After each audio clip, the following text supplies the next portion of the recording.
نور دربي بالقرآن واشرح صدري بالإيمان واغفر ذنبي يا رحمن واستر عيبي يا منان.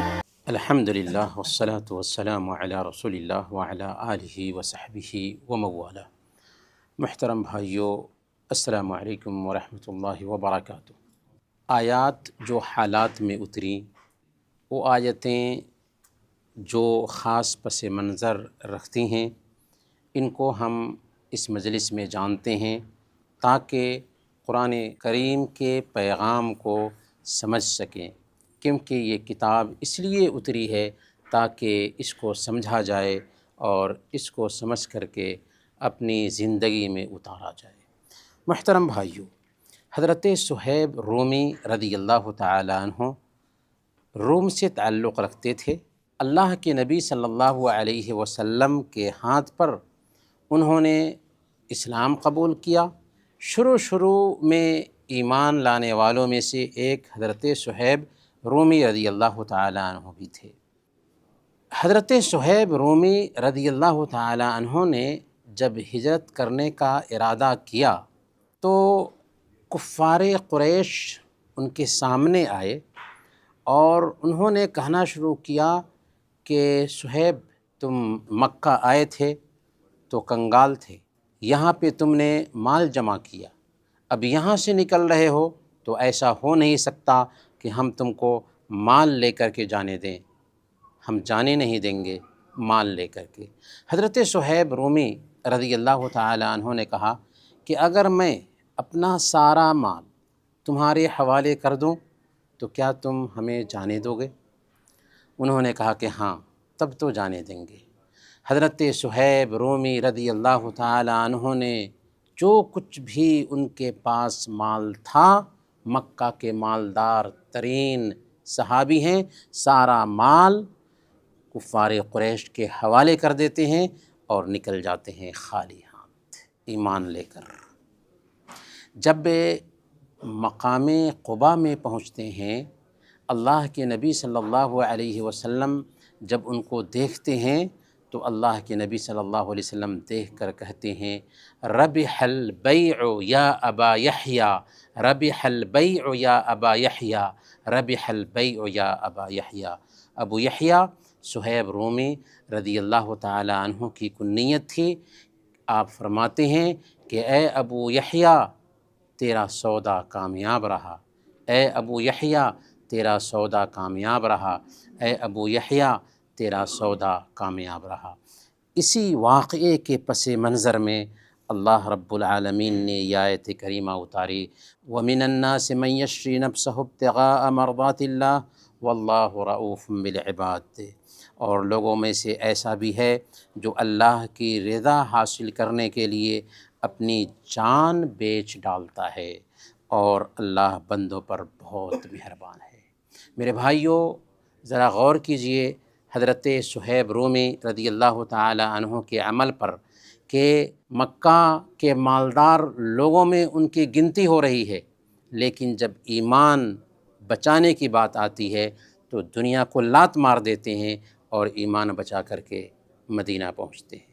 اس سے پتہ یہ چلتا ہے کہ دنیا میں سب سے قیمتی چیز اگر کوئی چیز ہے تو وہ دولت نہیں، اولاد نہیں، جائیداد نہیں، بلکہ ایمان ہے.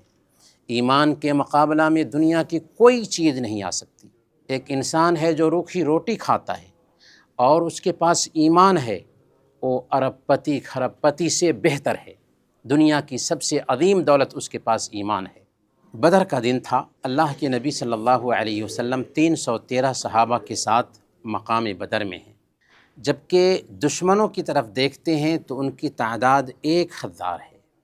اللہ کے نبی صلی اللہ علیہ وسلم پریشان ہیں، لیکن اپنے رب سے لو لگاتے ہوئے ہاتھ اٹھاتے ہیں اور دعا کرتے ہیں.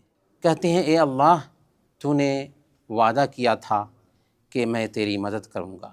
اے اللہ، اگر مسلمانوں کی یہ چھوٹی سی جماعت ہلاک ہو جاتی ہے آج، تو اس دھرتی پر کوئی تیری عبادت کرنے والا نہیں بچے گا.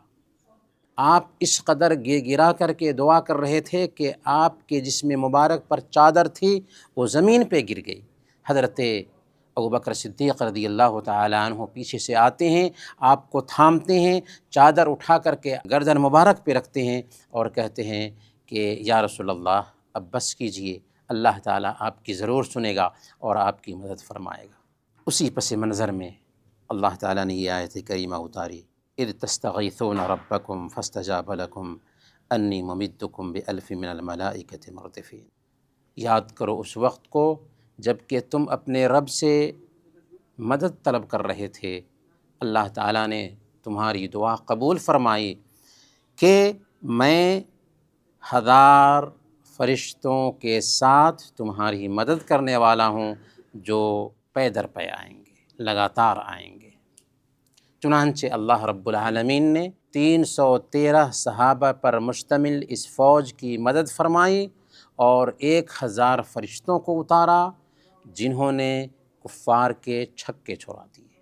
اس میں 70 مشرکین مارے گئے اور 70 قید بھی کیے گئے، اور الحمدللہ مسلمانوں نے اس جنگ کو، جو اسلام اور کفر کی پہلی جنگ تھی، جیت لیا۔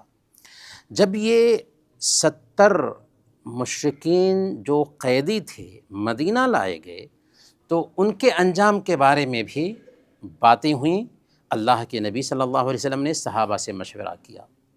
حضرت ابوبکر صدیق رضی اللہ تعالیٰ عنہ نے مشورہ دیا کہ یا رسول اللہ یہ تو ہماری قوم کے لوگ ہیں، اگر ان سے فدیہ لے لیں گے اور ان کو رہا کر دیں گے تو وہ فدیہ بھی ہمارے کام آئے گا اور ہو سکتا ہے کہ یہ بعد میں اسلام قبول کر لیں۔ لیکن حضرت عمر فاروق رضی اللہ تعالیٰ عنہ کا موقف سخت تھا۔ انہوں نے کہا کہ نہیں یا رسول اللہ، میں ابوبکر کی رائے کی مخالفت کرتا ہوں، یہ کفر کے سرغنہ ہیں، ان لوگوں کا سر قلم کر دیا جانا چاہیے۔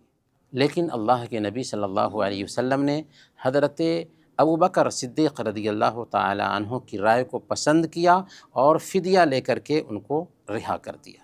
اللہ تعالیٰ نے فوراً آیت اتاری جس میں اپنے نبی کو عتاب فرمایا اور کہا ما کان للنبی ان یکون لہ اسری حتی یثخن فی الارض، نبی کے لیے مناسب نہیں تھا کہ اس کے ہاں قیدی ہوں یہاں تک کہ وہ زمین میں دشمنوں کو کچل کر کے خون نہ بہائے، کیونکہ یہ کفر کے سرغنہ تھے، ان کو کچل دینا مناسب تھا۔ تو اللہ رب العالمین نے وہاں پر حضرت عمر فاروق رضی اللہ تعالی عنہ کے موقف کی تائید کرتے ہوئے یہ آیت کریمہ اتاری۔ ایک آخری رول جو ہم پیش کر کے اپنی بات ختم کریں گے، ایک صحابی ہیں جن کا نام بعض روایتوں میں ثوبان آتا ہے اور بعض روایتوں میں آتا ہے کہ کوئی انصاری صحابی تھے۔ اللہ کے نبی صلی اللہ علیہ وسلم کی خدمت میں حاضر ہوئے اور عرض کیا کہ اے اللہ کے نبی صلی اللہ علیہ وسلم، آپ مجھے میری جان سے بھی زیادہ پیارے ہیں، آپ مجھے میرے اہل و عیال، میرے مال اور میرے بچوں سے بھی زیادہ پیارے ہیں۔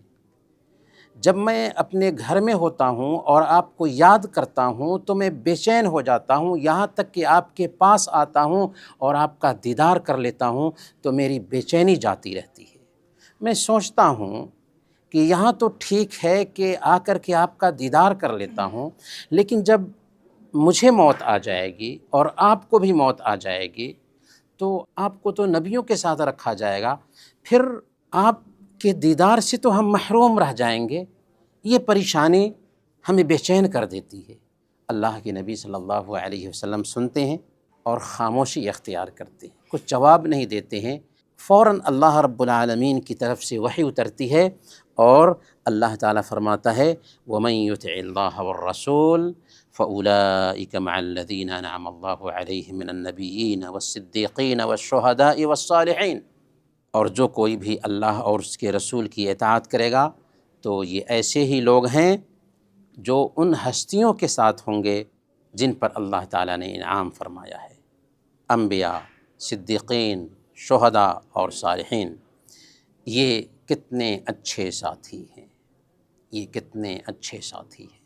غور کریں کہ صحابہ کرام اللہ کے نبی صلی اللہ علیہ وسلم سے کتنی محبت کرتے تھے، یہاں تک کہ گھر میں ہیں اللہ کے نبی صلی اللہ علیہ وسلم کو دیکھنے کے لیے پریشان ہو جاتے ہیں، تو گھر سے نکلتے ہیں، اللہ کے نبی صلی اللہ علیہ وسلم کا دیدار کرتے ہیں تو ان کی پریشانی جاتی ہے۔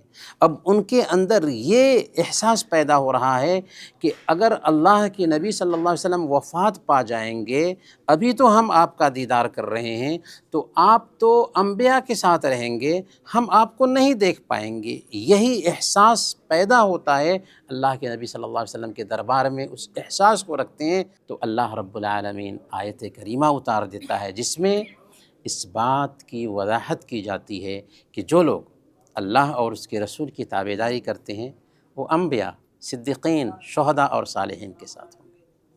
المرء مع من احب، جنت میں بھی بندہ ایسے ہی لوگوں کے ساتھ ہوگا جس کو وہ محبوب رکھتا تھا۔ تو ہمیں اپنی قسمت پر ناز کرنا چاہیے کہ اللہ تعالیٰ نے ہمیں آخری نبی محمد الرسول اللہ صلی اللہ علیہ وسلم کا امتی بنایا ہے، لیکن نبی پاک صلی اللہ علیہ وسلم کی صحبت اختیار کرنے کے لیے ضروری ہے کہ نبی پاک صلی اللہ علیہ وسلم کے اسوہ کو اپنایا جائے، نبی پاک صلی اللہ علیہ وسلم کے طریقے کو اپنایا جائے، عقیدے میں، عبادات میں، معاملات میں، اخلاقیات میں، معاشرت اور معیشت میں، زندگی کے ہر شعبے میں آپ کو نمونہ بنایا جائے۔ اللہ تعالیٰ سے دعا ہے کہ اللہ تعالیٰ ہم سب کو قرآن کریم کو سمجھنے اور اس کے پیغام پر عمل کرنے کی توفیق عطا فرمائے۔ آمین و صلی اللہ علی نبینا محمد وعلی آلہ وصحبہ۔